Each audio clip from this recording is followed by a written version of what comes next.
శనివారం మంచిర్యాలలో ఎన్నికల విధులు నిర్వహించనున్న పోలీసులకి సిపి పలు సూచనలు చేశారు. ఎన్నికల్లో ఎలాంటి అవాంఛనీయ ఘటనలు తలెత్తకుండా అప్రమత్తంగా విధులు నిర్వహించాలని సూచించారు. ఈ నెల 13న పోలింగ్ నుంచి ఈవీఎంలు భద్రతా కేంద్రానికి తరలించే వరకు అప్రమత్తంగా ఉండాలన్నారు. పోలింగ్ రోజున పోలింగ్ బూతుల వద్ద వివాదాలు సృష్టించాలని ప్రయత్నించే వారిని అదుపులోకి తీసుకోవాలని అన్నారు. ఓటర్లని ప్రభావితం చేసేవారిని కూడా అదుపులోకి తీసుకోవాలని సూచించారు. ఈ సమావేశంలో డీసీపీ అశోక్, ఏసీపీ ప్రకాష్, సిఐలు, ఎస్ఐలు పాల్గొన్నారు. ఏ ఛానల్లో ఉంది, ఆ ఛానల్లో మీరు ఏ ఛానల్లో మీకు అన్ని క్లియర్గా ఇచ్చినారు, ర్యాండమ్గా చెక్ చేసుకోవాలి. తర్వాత పోలింగ్ స్టేషన్స్ రూట్స్, ఆ రూట్స్లో మీరు ఒకసారి మీకు సస్పిషియస్ అనిపిస్తే everything okay, this is root everything okay, ఈ కలర్స్ అని మనం చెక్ చేస్తాం. లేకపోతే మళ్ళీ ఒకసారి పీడీటీతో చెక్ చేసుకోవాలి. అందరికీ నమస్కారం. ఈరోజు మనము మంచిర్యాలలో బ్రీఫింగ్ సెషన్ పెట్టుకున్నాము. ఎలక్షన్స్ ఇంకా 48 అవర్స్ ఉంది. ఈ 48 అవర్స్ ముందు ఏం చేయాలి, మేము ఎంతవరకు ప్రిపేర్డ్గా ఉన్నారు, మా officers interaction, direct face to face ఇంటరాక్షన్లో వాళ్ళకి మన ఇన్స్ట్రక్షన్స్ ఏమైనా సరిగా అర్థం కాలేదా, అర్థమైనాయా, ఎంతవరకు అర్థమైనాయి, ఏమేమి చేయాలి, వాళ్ళ డ్యూటీస్ ఏంటి, డూస్ అండ్ డోంట్స్ ఏంటి, ఏం చేయాలి, ఏం చేయకూడదు, ఏం చేయాల్సిన బాధ్యత ఉంది, ఎలాంటి సిచ్యువేషన్లో ఏం చేయాలి, ఎవరు యాక్ట్ చేయాలి అనేది వాళ్ళందరికీ క్లారిటీ ఇవ్వడానికి ఇక్కడ ఈ యొక్క బ్రీఫింగ్ సెషన్ పెట్టడం జరిగింది. దాంట్లో భాగంగా మనము 1.5 month నుంచి మనం ఏదైతే ఎలక్షన్ ప్రాసెస్లో నడుస్తున్నామో అవన్నీ చేస్తూ ఈ వరకు వచ్చాము. ఇది is the final day, final match ఆడాల్సింది.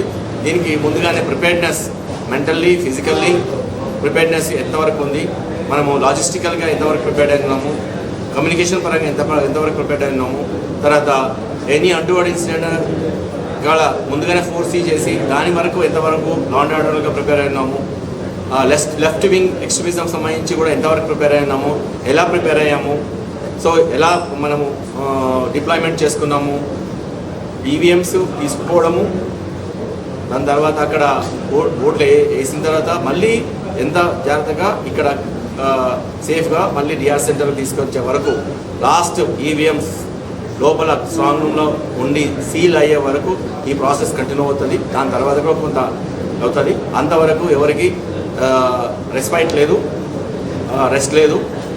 దాంట్లో భాగంగా వాళ్ళందరినీ మోటివేట్ చేయడానికి, వాళ్ళకున్న డౌట్స్ క్లియర్ చేయడానికి, వాళ్ళకు కావాల్సిన briefing on the points, dos and don'ts అవన్నీ ఇవ్వడానికి, మొరాల్ బూస్ట్ చేయడానికి ఇక్కడ రావడం జరిగింది. అన్నీ డిస్కస్ చేసాము. మా మెన్నంతా ఆఫీసర్స్తో పాటు మెన్నంతా క్లియర్గా వాళ్ళకి అర్థమైంది, క్లారిటీ ఉంది, వాళ్ళు చేస్తారని నమ్ముతూ ఈరోజు ఈ యొక్క బ్రీఫింగ్ సెషన్ని ముగించడం జరిగింది. దాంట్లో భాగంగా DCP Ashok and all my ACPs ఇక్కడ వచ్చున్నారు. అందరూ లాస్ట్ మ్యాన్, ఈవెన్ కానిస్టేబుల్ వరకు కూడా ఇక్కడ వచ్చున్నారు. వాళ్ళందరికీ ఏం చేయాలనేది అన్నికి క్లారిటీ వచ్చింది. ఇంకా వాళ్ళందరూ రేపు ఈ రోజు నుంచి ఇక్కడ ఇంకా గేటప్ అయి 13వ తారీఖు అంతా మన మంచిర్యాలలో ఎంటైర్ కమిషనరేట్లో ప్రశాంతంగా జరగాలని, పబ్లిక్ కూడా మీరు ప్రశాంతంగా ఉండి ఈ యొక్క కార్యక్రమం, ఈ యొక్క ఎలక్షన్లో పార్టిసిపేట్ చేసి మీరందరూ మాకు సహకరిస్తారని కోరుతూ, ఇక్కడ మంచిర్యాల మొత్తం ఈ యొక్క మంచిర్యాల యొక్క డిస్టిక్లో LWE అనేది డెసిగ్నేట్ చేయబడింది కాబట్టి ఇక్కడ పోలింగ్ టైమింగ్ 7 to 4 మాత్రమే ఉంటుంది, నాట్ 6. సో 7 to 4 వరకు ఉంటుంది. అందరు పబ్లిక్ని గమనించి మీరు ఎంత అందరు త్వరగా వచ్చేసి ఈ 4 లోపలనే వేస్తాం. 4 తర్వాత నేను వచ్చాను అంటే కూడా అలో చేయరు. ఎట్లయితే ఎగ్జామినేషన్ హాల్లోకి ఒక టైమింగ్ తర్వాత 10 అంటే 10 తర్వాత అలో చేయలేదు, అట్లా అలో చేయరు. ఇక్కడ కూడా ఎలక్షన్ కమిషన్ ఒక 5 నిమిషాలు అనేది ఇంతకుముందు మనం ఇచ్చింది ఎగ్జామినేషన్ అలో చేయడానికి, కానీ ఇక్కడ 5 నిమిషాలు కూడా ఇవ్వలేదు. సో 4 అంటే 4 ఖచ్చితంగా అయిపోతుంది. మీరు 4 లోపల మీరు ప్రెమిసిస్లో వరకు వచ్చేసి లైన్లో ఉంటే అది కూడా మీకు కూడా అలో చేస్తారు. ప్రెమిసిస్ బయట ఇంకా 4 తర్వాత అయిపోయిన తర్వాత గేట్ క్లోజ్ అయిన తర్వాత మీరు ఎట్టి పరిస్థితుల్లో ఎందుకు అలో చేయాలని బయస్ మాత్రం చేయకూడదు. అది ఎలక్షన్ వైలేషన్ కిందకి వస్తుంది. ఎలక్షన్ గైడ్లైన్స్ ప్రకారం తూచా తప్పకుండా పాటించాలి. మేము కూడా తూచా తప్పకుండా ఎలక్షన్ గైడ్లైన్స్ పాటిస్తాం. పార్లమెంట్ ఎన్నికల ప్రచారం ముగింపు సందర్భంగా మంచిర్యాలలో ఎమ్మెల్యే కొకిరాల ప్రేమసాగర్ రావు ఆధ్వర్యంలో భారీ ర్యాలీ నిర్వహించారు. శనివారం ఎమ్మెల్యే ప్రేమ్ సాగర్ రావు నివాసం వద్దకి నాయకులు కార్యకర్తలు ద్విచక్ర వాహనాలు కార్లపై తరలివచ్చారు. అనంతరం అక్కడి నుంచి బెల్లంపల్లి చౌరస్తా, RTC bus stand, railway station, main road చౌరస్తా, శ్రీనివాస టాకీస్ మీదుగా ఐబీ చౌరస్తా వరకు ర్యాలీ కొనసాగింది. పెద్ద సంఖ్యలో కాంగ్రెస్ శ్రేణులు పాల్గొని ఎమ్మెల్యేకి మద్దతుగా నినాదాలు చేస్తూ ర్యాలీ జరిపారు. ఈ సందర్భంగా ఎమ్మెల్యే ప్రేమ్ సాగర్ రావు మాట్లాడుతూ ఎన్నికల్లో ఎంపీ అభ్యర్థి వంశీ ఘన విజయాన్ని సాధిస్తారని ధీమా వ్యక్తం చేశారు. మంచిర్యాల నియోజకవర్గంలో 1,00,000 ఓట్ల మెజార్టీ వస్తుందని తెలిపారు.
నాకు మాత్రమే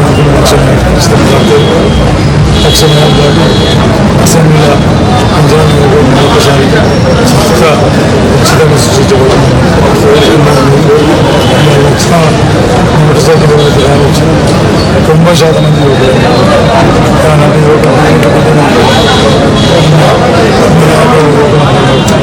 అందరూ వ్యాపారస్తులు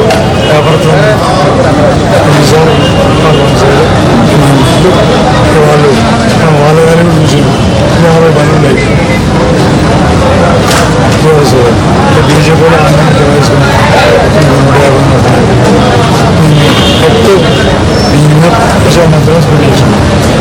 మద్రాస్ ప్రదేశం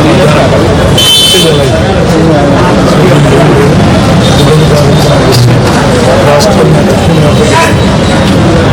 ఈసారి మాకు దాదాపు 12 వరకు పార్లమెంట్ స్థానాలు పనిచేస్తాయి. ఈ సమయంలో ఢిల్లీలో కూడా ఇండియా వస్తుంది. పాల్గొన్న నాయకత్వంలో ఎన్ని ప్రభుత్వం ఏర్పాటు కాబట్టి దేశంలో ఉన్న పరిస్థితులన్నీ మార్పు జరిగి ప్రజాస్వామ్యాన్ని పునరుద్ధరించడం ప్రతి ఒక్క స్వేచ్ఛ జీవించే విధంగా కాంగ్రెస్ పార్టీ అందరికీ స్వేచ్ఛ.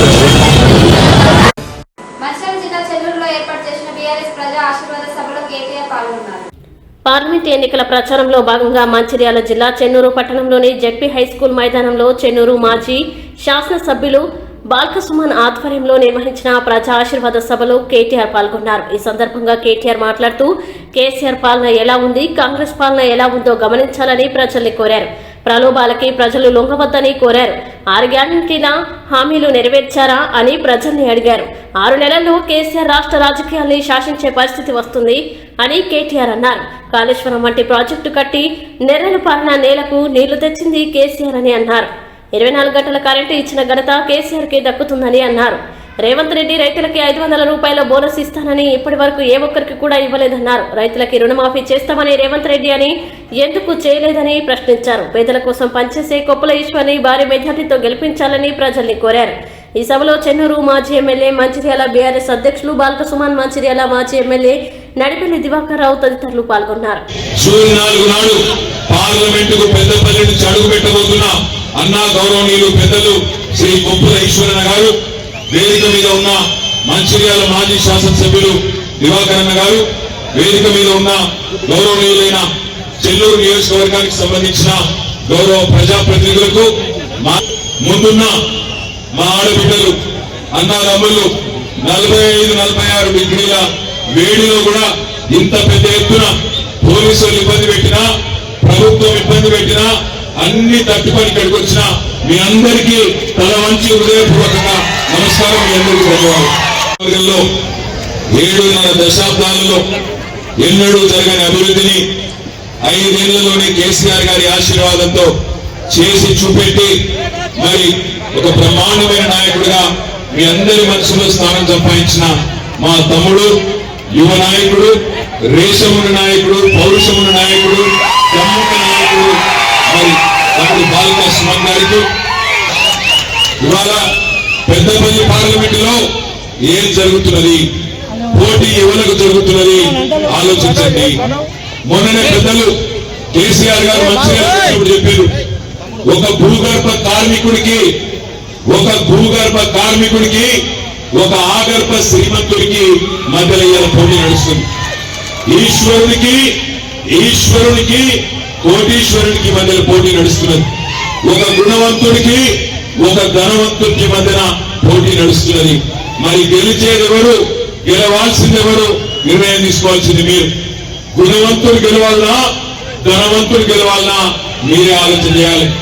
ఈశ్వరుడు గెలవాలన్నా, కోటీశ్వరుడు గెలవాలన్నా నిర్ణయం తీసుకోవాల్సింది మీరు. ఒక భూగర్భ కార్మికుడు గెలవాలన్నా, ఆగర్భ శ్రీమంతుడు గెలవాలన్నా నిర్ణయం తీసుకోవాల్సింది మీరు. దయచేసి ఆగకాకండి. ఇదే చెన్నూరు పట్టణానికి సరిగ్గా 5 నెలల కిందట, 5-5.5 నెలల కిందట నవంబర్ 24 నాడు తమ్ముడు బాల్కా సుమన్ గారిని గెలిపించండి అని అడగడానికి మీ దగ్గరికి నేను వచ్చిన. మీరందరూ వచ్చిన ఆ రోజు కూడా పెద్ద ఎత్తున పాల్గొన్నారు. కానీ ఏమైందో 4-5 రోజుల వల్ల మరి పరిస్థితి తారుమారు అయింది. కాంగ్రెస్ వాళ్ళు చూపెట్టిన అరిచేతిలో వైకుంఠం అనే సినిమా చూసి చెన్నూరుగా మోసపోయింది. అరిచేతిలో వైకుంఠం చూపెట్టి ఏమన్నారు, మా ఆడపిల్లలందరూ ఇక్కడే ఉన్నారు, ఫ్రీ బస్ అన్నారు, బంగారం ఇద్దాం అన్నారు, ఆడపిల్లలకు స్కూటీలు అన్నారు, అత్తలకు భర్తలు వాళ్ళకు కూడా 4,000 ఇస్తా అన్నారు, 2 లక్షల రుణమాఫీ అన్నారు, కింటాల్కి 500 బోనస్ అన్నాడు. ఏమేమి జరిగిందో ఈ 5 నెలల్లో మీరే చెప్పమని చెప్పి నేను కోరుతా ఉన్నాను. ఫ్రీ బస్ అన్నారు. ఏమన్నా సుఖమన్నా ఫ్రీ బస్సులా ఉన్నదా లేదా? ఫ్రీ బస్సు దుష్మనం లేదు. ఇది వాస్తవం. నాకంటే బాగా మీకే ఇక ఈ మిగతా మాటలన్నీ మీకు తెలుసు. మా రైతన్నలు, రైతు బిడ్డలు చెన్నూరు నియోజకవర్గం నలుమూలల నుంచి వచ్చిన మీరు చెప్పాలా. 2 లక్షల రుణమాఫీ అన్నాడు. డిసెంబర్ 9 నాడు ఎంబడే చేస్తా, ఉరుకుని బ్యాంకుకు తెచ్చుకోండి, నేను సంతకం బిడ్డనే పెట్టి మీ ఖాతాలో వడనే పైసలు డిసెంబర్ 9 నాడు అన్నాడు. పడ్డాయా పైసలు? పడ్డాయా 2 లక్షలు? వినబడతలేదు సౌండ్. ఎండ ఉంది నాకు తెలిసిన ఎండకెళ్ళి సౌండ్ వస్తలేదు. 2 లక్షలు రుణమాఫీ అయిందా? కాలేదా? చెన్నూరులో మరి కోటీశ్వరుడు ఇస్తలేడా పైసలు? ఆయన చేతి తిప్పితే పడతాయి 2 లక్షలు. ఇప్పాడు ఈశ్వరన్న గారి బాల్కా సుమన్ గారి మాలాంటోళ్ళమంతా. కాబట్టి మనం మీరే కాపాడుకోవాలి, మీరే నిలబెట్టుకోవాలి. మీ అండాదండ మద్దతు నీడ ఎప్పుడు మాకు ఉండాలని మనస్ఫూర్తిగా హృదయపూర్వకంగా వేడుకుంటూ కోరుకుంటూ, ఇక నవ్వేటోని ముందర జారిపడ్డట్టు కాకుండా మొన్న 5 ఏళ్ళు అయిపోయింది, ఇక 4-5 నెలల కింద ఇప్పటికైనా కొంచెం దయచేసి అందరినీ కోరుతా ఉన్నా, చెన్నూరు అసెంబ్లీ నియోజకవర్గంలో ఈశ్వరన్నకు మెజార్టీ ఇవ్వండి. కార్యకర్తల నాయకులు కూడా కోరుతా ఉన్న ఇబ్బందులు అయితే ఉన్నాయి, మనకు కేసులు అయితే ఉన్నాయి, పోలీసులు అరెస్ట్మెంట్ ఉంది. ఇక ఎంత ఉందో నాకన్నా ఎక్కువ మీకే తెలుసు. రైతు దీక్ష చేస్తామంటే సిఐ టెంట్ కూడా ఇస్తాడు. ఇక ఆ సిఐ అనేటోడు ఇక కాకి బట్టలు తీసి కాంగ్రెస్ బట్టలు వేసుకొని కండువా కప్పుకుంటే అయిపోతుంది. ఇవాళ కూడా మన బస్సులు జైపూర్, భీమారం, మందమరి సిఐ అనేటోడు. నేను చెప్తా ఉన్నా సిఐ గారు, ఇది మంచి పద్ధతి కాదు. నువ్వెవరో నాకు తెలియదు, నీ పేరు ముక్కు నాకు తెలియదు, కానీ గుర్తుపెట్టుకో, ఈ తెలంగాణలో ఏ రోజు కేసీఆర్ టైం వస్తుందో ఆ రోజు నా టైం వస్తుంది. లేదు, పోలీసులు నిజాయితీగా పనిచేయండి, పద్ధతిగా పనిచేయండి. ఎవరి తప్పు ఉంటే వాళ్ళని తప్పనండి తప్ప అధికార పార్టీకి తొత్తుల్లాగా మరి పనిచేస్తే ఇవాళ మనం రాసి పెట్టుకుంటాం, తెలంగాణ మొత్తంలో రాసి పెట్టుకుంటున్నాం. మా టైం వచ్చినాడు భారతదేశంలో మీరు ఎక్కడున్నా ఇట్సపెట్టాం. ఈ మాట నేను బాధతో చెప్తా ఉన్నా, ఆవేదనతో చెప్తా ఉన్నా. ఎందుకంటే 10 ఏళ్ళు మనం కూడా ఉన్నాం. మనం ఎవరన్నా ఏమన్నా అన్నామా? ఎంత తిడుతురు నన్ను, ఎట్లా మాట్లాడుతురు, ఎవరన్నా పట్టించుకున్నామా? పని చేసుకుంటూ పోవాలి, ప్రజలు చూసుకుంటారు అనుకున్నాం తప్ప మీరు రేవంత్ రెడ్డి ఉన్నట్టే మీరున్నారు ఇక్కడ. ఆయన కళ్ళు గుడ్లు వీక్తా, మెడల పేగులు వేసుకుంటా, కేసీఆర్ లాగుల తొండలు జొరగొడతా, మొన్నెక్కను నేను విన్నా, కేసీఆర్ ముట్టి మీద చెడ్డి తీస్తా అంటాడు. చెడ్డి తీసి ముఖం చూసుకుంటావురా రేవంత్ ఏం చేస్తామని అడుగుతా. సో అక్కడ నాయకుడు ఎట్లున్నాడో కక్షపూరితంగా ఇక్కడ వీళ్ళట్లనే ఉన్నారు. దయచేసి ఇటువంటి బంద్ చేసుకోవాలని కాంగ్రెస్ పార్టీ సోదరులకు కూడా నేను హితవు కలుపుతూ, ప్రజా శ్రేయస్సు కోరే కాంగ్రెస్ సర్కార్ గెలిపే లక్ష్యంగా ప్రతి కార్యకర్త ముందుకు రావాలని కాంగ్రెస్ దేవదల్ పెద్దపల్లి పార్లమెంట్ ఇన్ఛార్జ్ నీలకంఠేశ్వర్ గౌడ్ పిలుపునిచ్చారు. మంచిర్యాల జిల్లా దండేపల్లి మండలం అల్లిపూర్ గ్రామంలో కాంగ్రెస్ సేవాదళ నాయకులు ఉపాధి హామీ కూలీలకి అరటిపండ్లు పంపిణీ చేశారు. ఈ సందర్భంగా వారు మాట్లాడుతూ రానున్న పార్లమెంట్ ఎన్నికల్లో పెద్దపల్లి కాంగ్రెస్ అభ్యర్థి గడ్డం వంశీకృష్ణని భారీ మెజార్టీతో గెలిపించాలని పిలుపునిచ్చారు. ఈ కార్యక్రమంలో పార్లమెంట్ ఇన్ఛార్జ్ నీలకంఠేశ్వర్ గౌడ్ తో పాటు కాంగ్రెస్ సేవాదళ సభ్యులు పాల్గొన్నారు.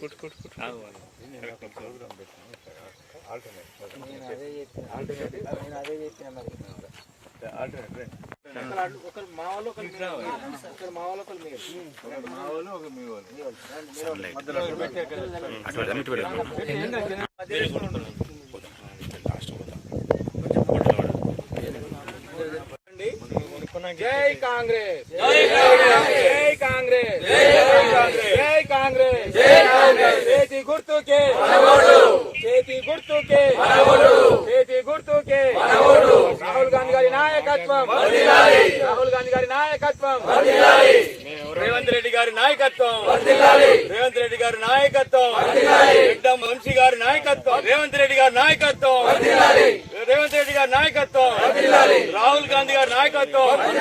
చేతి గుర్తుకే చేతి గుర్తుకే చేతి గుర్తుకే.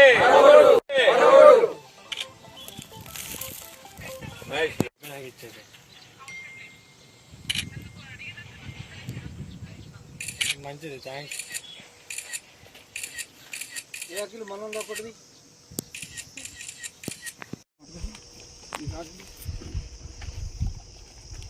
అయిపోయినాయి అయిపోయింది.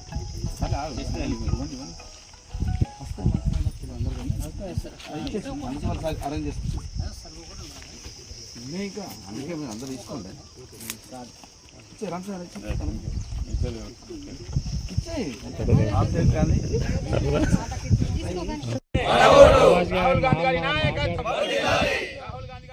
నేషనల్ కాంగ్రెస్ సేవాదల్ తరఫున ఈ రోజున దండేపల్లి మండలంలో అల్లిపూరు గ్రామంలో ఉన్నటువంటి ఈ ఉపాధి హామీ పథకం స్కీమ్ కింద ఏదైతే ఈ వర్కర్లు చేస్తున్నారో వీళ్ళ సమక్షంలో ఈ రోజున కేంద్ర ప్రభుత్వం ఏదైతే ఉన్నదో అది బీజేపీ ప్రభుత్వం, ప్రజల ప్రభుత్వం కాదని కూడా మేము చెప్తా ఉన్నాం.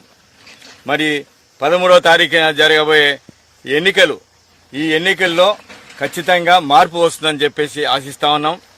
మరి ఈరోజు చూస్తా ఉన్నాం కాంగ్రెస్ పార్టీ ఒక పెద్ద నియమావళితోని ప్రజలకి మంచి చేయాలనే ఉద్దేశంతోనే 5 రకాల గ్యారంటీలతోని ముందుకు వస్తూ ఉన్నది.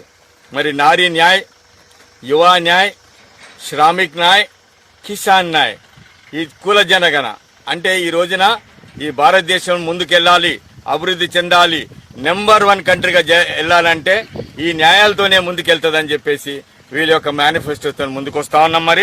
మరి ప్రజలు ఇప్పటికైనా మీకు జరగబోయే న్యాయాలు ఏదో మీకు వివరిస్తూ, గతంలో ఈ ప్రభుత్వం ఏదైతే ఇప్పుడు కాంగ్రెస్ ప్రభుత్వం ఉన్నదో ఆనేడే కూడా ఇందిరమ్మ ఇల్లు మొదలు నుంచి పెడితే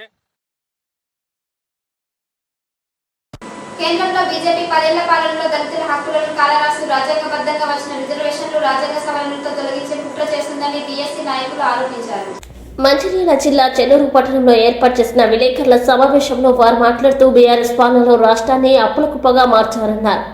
బీఎస్పీ ప్రభుత్వంతోనే సమానత్వం, బడుగు బలహీన వర్గాలకి న్యాయం జరుగుతుందన్నారు. బీఎస్పీ అభ్యర్థిని గెలిపించాలని కోరారు.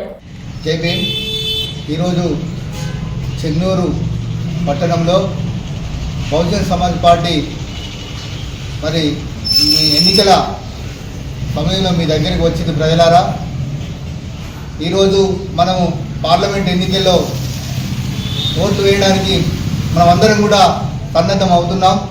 దీనిలో భాగంగా చెన్నూరు పార్లమెంటు పరిధిలో బహుజన్ సమాజ్ పార్టీ అభ్యర్థి అయినటువంటి ఇరికిల్ల రాజనరసయ్య గారు ఓట్లో ఉన్నారు. మరి బహుజన్ సమాజ్ పార్టీ గత 40 ఏళ్ల నుండి ఉన్నటువంటి పార్టీ. ఇది ఒక జాతీయ పార్టీ. ఈ పార్టీ ఎస్సీలకు, ఎస్టీలకు, బీసీలకు, మైనార్టీలకు, అగ్రవర్ణాల్లోని పేదలందరికీ కూడా సమాన న్యాయాన్ని పంచేటువంటి పార్టీ. ఈ పార్టీ ఆల్రెడీ రాజ్యాంగాన్ని రక్షించేటువంటి పార్టీ. మిత్రులారా, రాజ్యాంగం అంటే ప్రజాస్వామ్యము, సౌమ్యవాదము, తర్వాత ఆర్థిక అసమానతలు, తర్వాత విద్యా ఉద్యోగం కల్పించేటువంటి అనేక అంశాలతో ఉన్నటువంటి రాజ్యాంగాన్ని రక్షించేటువంటి పార్టీ బహుజన్ సమాజ్ పార్టీ. మరి ఇప్పటికి మనం చూస్తున్నాం, పెద్దపల్లి పార్లమెంటులో గత 60 ఏళ్ల నుండి ఎవరు ఇక్కడ ఆధిపత్యం చెలాయిస్తున్నారు, ఏ ఏ వ్యక్తులు ఇక్కడ ఆధిపత్యం చెలాయిస్తున్నారు? ఒకే కుటుంబానికి చెందినటువంటి వ్యక్తులు ఇక్కడ పెద్దపల్లి పార్లమెంటులో ఆధిపత్యం చెలాయిస్తున్నారు. మిత్రులారా, మేము ఒకటే కోరుతున్నాం, ఇక్కడ అందరూ కూడా ఆలోచించాలి. ఎందుకు అంటున్నామంటే రాజ్యాన్ని కాపాడేటువంటి బాధ్యత మీ పైన ఉన్నది. మేము ఆల్రెడీ మీ ఓటు ద్వారా ఆ అవకాశం మాకు కల్పిస్తే మేము మీ వెన్నట్టి ఉండి ఈ యొక్క రాజ్యాధికారం సాధించి మన యొక్క రాజ్యాంగాన్ని కాపాడి మనం రాబోయే కాలంలో ఈ యొక్క మన హక్కులు సాధించుకుంటాము. మరి దీనికోసం మీరు కూడా కొంత భాగస్వాములు కావాలని కోరుతున్నాం. మన మిత్రుడు మరి ఒక సామాన్య కుటుంబం నుంచి వచ్చిన ఇరికిల్ల రాజనరసయ్య గారు, మరి తను రిటైర్డ్ ఎంప్లాయ్, ఏఈగా పనిచేశాడు. బహుజన్ సమాజ్ పార్టీ నుంచి ఒక పార్లమెంట్ సభ్యుడిగా పోటీలో ఉన్నాడు, విద్యావేత్త. మరి మనకు అతడు కూడా ఒక ఎస్సీ సామాజిక వర్గానికి, మరి బలమైన సామాజిక వర్గానికి ఉన్నటువంటి వ్యక్తి. అతన్ని మరి అత్యధిక మెజార్టీతో గెలిపించి వారి గుర్తైనటువంటి ఒక బహుజన్ సమాజ్ పార్టీ గుర్తైనటువంటి మా పార్టీ గుర్తైనటువంటి ఏను గుర్తుపైన మరి ఓటు వేసి గెలిపించాలి. నెంబర్ 1లోనే ఉంటుంది, మనకు బ్యాలెట్ పేపర్లో నెంబర్ 1 మీద ఉంటుంది. మిత్రులారా, ఈ చెన్నూరు ప్రజలకి ఈ యొక్క పార్లమెంటు పరిధిలో ఉన్నటువంటి వారందరూ కూడా ప్రత్యేక జమీన్ తెలుపుతూ మీరు బీఎస్పీకి ఆదరించి గెలిపించాలని కోరుకుంటున్నాను.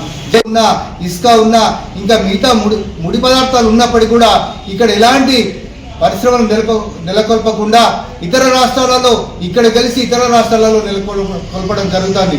దీనివల్ల ఇక్కడ ఉన్నటువంటి యొక్క నిరుద్యోగులు కానీ విద్యావంతులు కానీ ఎంతమంది వాళ్ళకు ఉద్యోగ అవకాశాలు కల్పిస్తున్నాయి, వాళ్ళ జీవన పరిస్థితులు ఎలా ఉన్నాయి మేము ఒకసారి అర్థం చేసుకోవాలి.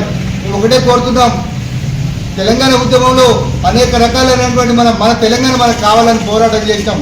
కానీ బీఆర్ఎస్ ప్రభుత్వం ఏం చేసింది, కేవలం ఆ పార్టీ యొక్క నిధులు సమకూర్చుకోవడానికి అనేక రకాలైనటువంటి ఆర్థిక నిధులన్నీ దుర్వినియోగం చేసింది. మిత్రులారా, అదేవిధంగా కాంగ్రెస్ పార్టీ కూడా గత 60 ఏళ్ళ నుండి పరిపాలించి కేవలం ఇందిరమ్మ ఇండ్లు ఏదో అనుకుని వాళ్ళ ఆస్తులను పెంచుకున్నారు. అంటే ఈ రకంగా 3 పార్టీలు కూడా ఒకసారి బీజేపీ ప్రభుత్వం కూడా ఏం చేస్తున్నది, మాకు 400 సీట్లు వస్తే మేము రాజ్యాంగాన్ని మారుస్తాం అంటున్నది. మరి 400 సీట్లు వస్తే రాజ్యాంగాన్ని మార్చడం అంటే ఏంటిది అంటే దేశంలో ఉన్నటువంటి నిరుపేదలు, పేదలు అందరూ కూడా రేపు ప్రశ్నించేటువంటి గొంతుకలు ఉన్నాయి. మిత్రులారా, మరి అన్నిటిని కూడా మీరు కొద్దిగా పరిగణలోకి తీసుకోండి. మేము ఒకటే అడుగుతున్నాం, ఓటు ద్వారానే ఈ యొక్క మార్పు జరుగుతుంది. ముఖ్యంగా విద్య. పార్లమెంట్ ఎన్నికల ప్రచారంలో భాగంగా శుక్రవారం రాత్రి పాత మనుషుల గౌతమి నగర్ తెలంగాణ తల్లి విగ్రహం ఏసీసీ ప్రాంతంలో ఎమ్మెల్యే కొక్కిరాల ప్రేమసాగరం ఎన్నికల ప్రచారం నిర్వహించారు.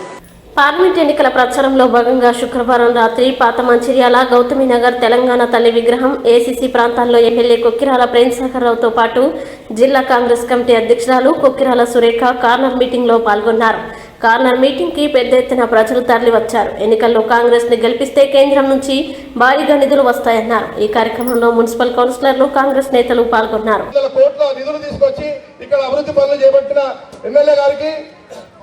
అదొక్కటి మాత్రం గుర్తుపెట్టుకోండి. ఖచ్చితంగా మీకు నేను రుణపడున్నా. ఏదైతే మీరు నన్ను ఆదరించారో ఆ రుణం తీర్చుకోవాల్సిన అవసరం, బాధ్యత నా మీద ఉంది. దాంట్లో భాగంగానే మిగతా ఎమ్మెల్యేలందరూ గెలిచినాక వాటిలేపడి తిరిగి ఊళ్ళేపడి తిరిగి దండలు వేసుకొని సార్లు ఎప్పుడు నేను చేయలేదు తల్లి. ఆ పని మీకు కూడా కోపం రావచ్చు. గెలిచినాక సార్ మా దగ్గర రాలేదని కనిపించలేదని. కాకపోతే మీ అందరు అక్క చెల్లెలు నన్ను కుటుంబ సభ్యులుగా చూసుకుంది కాబట్టి మీ ఇళ్ళకి వచ్చినప్పుడు ఏదో ఒకటి తీసుకురావాలి, వట్టిగా పోతే ఎట్లా అని చెప్పి ఈ గడిచిన 4 నుంచి హైదరాబాద్ చుట్టుపక్కల సెక్రటరీ తిరిగి దాదాపు ఈ మంచిర్యాలకు ఒక 70-75 కోట్ల రూపాయలు తీసుకొని వచ్చినాం. 48 కోట్ల 50 లక్షల రూపాయలు మంచినీళ్ళ కోసం, అదేవిధంగా 5 లక్షల రూపాయలు డ్రైన్ల కోసం, 5 కోట్ల రూపాయలు సీసీ రోడ్ల కోసం. ఇవి కాకుండా మిగతా కార్యక్రమాలు కొన్ని చేయడం జరిగింది. మంచినీళ్ళు ఇవాళ మొట్టమొదటి చెప్తుంది ఇవాళ ఇక్కడ సరే చాలా సమస్యలు ఉన్నప్పుడు అన్నిటికన్నా ప్రధాన సమస్య విద్య వైద్యం. బీద వాళ్ళకు కానీ మధ్యతరగతి వాళ్ళకి ఇది పెద్ద సమస్య. అంటే వాళ్ళకి చదువు అనేది వాళ్ళ అందరూ ద్రాక్షపడి అయిపోయింది. ప్రభుత్వ స్కూళ్ళ మీద నమ్మకం ఏంది వాళ్ళకు. ప్రైవేట్ స్కూళ్ళ డబ్బులు ప్రైవేట్ స్కూళ్ళలో చదివిస్తామంటే ఆ ఫీజులు వీళ్ళు భరించే స్థితిలో లేదు. సో ఈ రకమైన నానా అవస్థలు పడి అప్పు సప్పు చేసి పిల్లలు ప్రైవేట్ స్కూళ్ళలో చదివిస్తారు. దాని నుంచి వాళ్ళని విముక్తి చేసి తప్పితే వాళ్ళ జీవితాలు మారని ఒక ఆలోచనతోటి ఇవాళ మొట్టమొదటి ప్రయత్నం రాష్ట్రంలో మొట్టమొదటిసారిగా అంటే 10 సంవత్సరాల తెలంగాణ రాష్ట్రం, దాదాపు 57 సంవత్సరాల ఉమ్మడి రాష్ట్రం, దానికన్నా ముందు 9 సంవత్సరాల హైదరాబాద్ రాష్ట్రం. ఈ 75 సంవత్సరాల చరిత్రలో ఇదివరకు ఒక్క నియోజకవర్గానికి ప్రభుత్వ పాఠశాలల గురించి ప్రభుత్వ పాఠశాలలు పునరుద్ధరించడానికి దాదాపు 32 కోట్ల రూపాయలు 32,60,00,000 తీసుకొని రావడం జరిగింది. ఈ రాష్ట్రంలో ఇప్పటివరకు ఏ నియోజకవర్గానికి ఎవరు తీసుకుపోలే. అది ఈ 75 సంవత్సరాల చరిత్ర. అది దానికి చిత్తశుద్ధి ఏంటంటే విద్యను ఫోకస్ చేసి విద్యను చేద్దామని ఉద్దేశంతో తీసుకొచ్చినాం. దాదాపు ఇక్కడ మంచిర్యాలలో కూడా దాదాపు 4.5 కోట్ల రూపాయల విద్య కూడా వచ్చినాయి. స్కూల్ అన్ని స్కూల్ రిపేర్ అవుతున్నాయి. రిపేర్ స్టార్ట్ అయినాయి, కొన్ని స్టార్ట్ అవుతున్నాయి. మిగిలింది వైద్యానికి సంబంధించిన మటుకు చాలా సంవత్సరాల నుంచి ఇక్కడ చూసి మొత్తం ప్రాంతాన్ని చూసిన తర్వాత ఒక అర్థమైందంటే హాస్పిటల్ కోసం ఎన్ని రకాల ఇబ్బంది పడుతున్నా అర్థమైంది. దాన్ని తీసుకుపోయి మాతాశ్రీని తీసుకుపోయి గోదావరి కట్టి వస్తాయి. ఆ కట్టే ముందు అందరూ కూర్చుని అందరూ నిలబడలు అందరూ గొడవ చేసి రోడ్డు మీద కూర్చున్నాం. ఎన్నిసార్లు కూర్చున్నా వాళ్ళ తలకెక్కలే. వాళ్ళ తలకు ఓన్లీ పైసలు ఎక్కినాయి. ఇప్పుడు చెప్తారు ఇవాళ ఈ ప్రైవేట్ హాస్పిటల్ అందరూ కలిసి 3 కోట్ల రూపాయలు దివాకర్రావుకి ఇస్తే ఆ హాస్పిటల్ ఇక్కడ కడితే ప్రైవేట్ హాస్పిటల్ నష్టమైందని చెప్పి తీసుకుపోయి గోదావరి కట్టింది. గత 3 కోట్ల రూపాయలు తీసుకొని ఈ 3 లక్షల ప్రజలు 3,50,000 మంది ప్రజలు మునిగిపోయినా మంచిది ఏమైనా మంచిది కానీ నాకు 3 కోట్లు వచ్చాయి ఈ రకంగా చేసిన వాళ్ళు. ఇది వాస్తవం. అందుకని తీసుకుపోయి ఆడగట్టింది. ఒకటే మాట చెప్పిన ఎన్నికల కమని చెప్పిన ఆ మాతా శిశు హాస్పిటల్ తీసేసి ఐబీ దగ్గర కడతామని చెప్పిన. ఆయన ఇంకా బుద్ధి మారలే. ఎందుకు మారాలంటే మొన్న మాజీ ముఖ్యమంత్రి కేసీఆర్ అన్నీ అయిపోయినాయి, ఆయన పనులన్నీ అయిపోయినాయి, ఇక్కడికి వచ్చాడు. ఇక్కడ నాడు ఇంటిగ్రేటెడ్ మాట కట్టాడు ఇంకా ఐబీలో. ఇక బుద్ధి జ్ఞానం మరి ఆయనకుందో ఈయనకుందో నాకు తెలియదు. ఇక పెద్ద వలస అంతకన్నా పెద్ద మాట నేను చెప్పలేను. అక్కడ హాస్పిటల్కి సూట్ అయితే లేకపోతే ఇంటిగ్రేటెడ్ మార్కెట్ సూట్ అయితే వాళ్ళకి అర్థమైంది. ముఖ్యమంత్రితో అక్కడ కేసీఆర్తో కూడా చెప్పించాడు. అంటే ఎన్ని పైసలు ఇంకా మళ్ళీ ఇచ్చినట్టు పైసలు ఇవ్వాలి. దాంతో వీళ్ళందరికీ ఆయన రాకముందే కేసీఆర్ చెప్పకముందే గెలిచినాక నెల్లూరు ఎమ్మడబడ్డ ఈ ఐబీని మొత్తం R&B guest house, RDO office, R&B ఇంజనీర్ల ఆఫీసు, వాటర్తో సహా అన్నీ కాల్ చేసి 4 ఎకరాల 1 గుంట స్థలాన్ని మాతా శిశు మరియు సూపర్ స్పెషల్ హాస్పిటల్కి కేటాయిస్తూ ప్రభుత్వం జీవో ఇవ్వడం జరిగింది. ఆ జీవో కూడా వచ్చింది, మున్సిపాలిటీ కూడా సబ్మిట్ చేసినాం. ఆ రకంగా ఒక చిత్తశుద్ధితో చేస్తున్నా. దాని సూపర్ స్పెషాలిటీ హాస్పిటల్ వస్తుంది. 650 పడకల హాస్పిటల్ వస్తుంది. అది కూడా సర్వేలు అయిపోయినాయి, ఎస్టిమేట్లు అవుతున్నాయి. నాకు తెలిసి ఇంకో 2 నుంచి 3 నెలలు పని స్టార్ట్ అవుతుంది. అక్కడ దాంట్లో చేతి హాస్పిటల్ చేస్తున్నాం. అది 200 పడకలు మాతా శిశు హాస్పిటల్ కోసం, 450 పడకలు సూపర్ స్పెషాలిటీ. దానికి ఇది కాకుండా కాలేజీలో ఇప్పుడు ఏదైతే మార్కెట్లో 350 పడకల హాస్పిటల్ నడుస్తుంది. అది 350, ఇప్పుడు ఒక 450, 800 పడకలు సూపర్ స్పెషాలిటీ అవుతుంది. ఒక 200 పడకలు మాతా శిశు, 1000 పడకలతో హాస్పిటల్ అయిపోయిన తర్వాత ఒక్క 3 సంవత్సరాల సమయం ఇవ్వండి. హైదరాబాద్లో యశోద హాస్పిటల్ కానివ్వండి, లేకపోతే కిమ్స్లో కానివ్వండి, అపోలో కానివ్వండి, లేకపోతే నిమ్స్లో కానివ్వండి, ఏదైతే వైద్యం అక్కడ జరుగుతుందో అంతకన్నా మంచి వైద్యం మంచిర్యాలలో ఇప్పించే బాధ్యత నాది. ఇంతకు కూడా చెప్తాను, ఎక్కడ అక్కడ చెప్తుంది మాట ఖచ్చితంగా ఒక 3 సంవత్సరాల సమయం ఇవ్వండి. ఎవ్వరు కూడా మనం వైద్యం కోసం కానీ విద్య కోసం కానీ హైదరాబాద్ పోవద్దు. హైదరాబాద్ పోకుండా ఇక్కడనే చెప్తామని చెప్పినా, ఇక్కడనే చేస్తామని చెప్పినా, ఎన్నికలమని చెప్పినా, ఇయ్యాల కూడా కట్టుబడినా ఆ ప్రయత్నాలకు కొంతవరకు సఫలమైన మిగతా కూడా ఖచ్చితంగా చేస్తా. 66,000 ఓట్లు మీరు వేస్తే అసెంబ్లీలో గట్టిగా మాట్లాడినా ఇవన్నీ తీసుకొచ్చిన. అదే మీరు 1,00,000 ఇచ్చిన అనుకోండి, అసెంబ్లీ తలుపులు కొట్టే మనకు మంత్రాలకు 100 కోట్లు వచ్చి 1000 తీసుకొచ్చాను. ఆ ధైర్యం నాకున్నది. మీరు ఆ బలం నాకు ఇవ్వండి. ఇప్పటిదాకా ఇచ్చి ఇంకొంచెం చేస్తే డబుల్ శక్తి అవుతుంది. ముఖ్యమంత్రి గారు మొన్న పార్లమెంట్ అభ్యర్థి ఫైనల్ చేశాక అన్నారు, సాధారణ మీ నియోజకవర్గం ఎన్ని ఓట్లు వస్తాయంటే నేను చెప్పిన. నాకైతే 66 ఓట్లు వేసారు. ఈ మధ్య కొన్ని మంచినీళ్ళు ఇచ్చిన, అక్కడక్కడ రైతులకు వడ్ల పంచేది అని చేసిన, వాళ్ళకు కూడా నీళ్ళు ఇచ్చిన. కాబట్టి అక్కడ చెల్లెలు కొంచెం వాళ్ళ ముఖాలు అక్కడక్కడ సంతోషంగానే ఉన్నారు. ఇంకోటి ఎక్కువ వెళ్తే 1,00,000 చేస్తారని చెప్పినాను. మేము అందరూ నమ్మకం 1,00,000 చేస్తారని ఆయన మాట ఇచ్చి వచ్చిన. 66 రోజులు వెళ్తేనే ఇంత గొడవ చెప్తున్నా. 1,00,000 ఓట్లు మీరు ఇచ్చిన అనుకోండి, హైదరాబాద్ అంగడంగా చేసి మొత్తం ప్రజలకు అందిస్తాను. పార్లమెంట్ అభ్యర్థిగా నేను చెప్పిన మాట నమ్మి మీరున్నారు నాకు అక్క చెల్లెలు తల్లులని ఆయనకి నేను మాట ఇచ్చిన, ఆయన నా మాట చెప్పి ఇస్తే ఒత్తికిచ్చిండు. ఆ మాట మీరు నన్ను నా మాట నిలబెడితే ఖచ్చితంగా మంత్రాలకు 500 కోట్ల తర్వాత 5,000 కోట్లు తీసుకొత్త కొట్లాడి ఆ శక్తి నాకు ఉన్నది. ఆ పని అంటే నాకు బలం కావాలి. 66,000కి అసెంబ్లీలో బద్దలు కొట్టి ఇంకా లక్షిత్ ఏం చెప్తున్నా మీరు చూడండి, భయపడేది ఏం లేదు.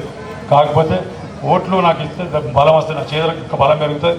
1,00,000 ఓటుతో కలిపి 1,00,000 మంది నన్ను గెలిపించారు కాబట్టి నాకు 1,00,000 సమస్యలని పరిష్కారం కావాలని చెప్తున్నాను. నేటి ఎస్ఎల్ఎన్ న్యూస్ ఇంతటితో సమాప్తం. తిరిగి ప్రసారమయ్యే ఎస్ఎల్ఎన్ న్యూస్లో మళ్ళీ కలుద్దాం. అంతవరకు సెలవు.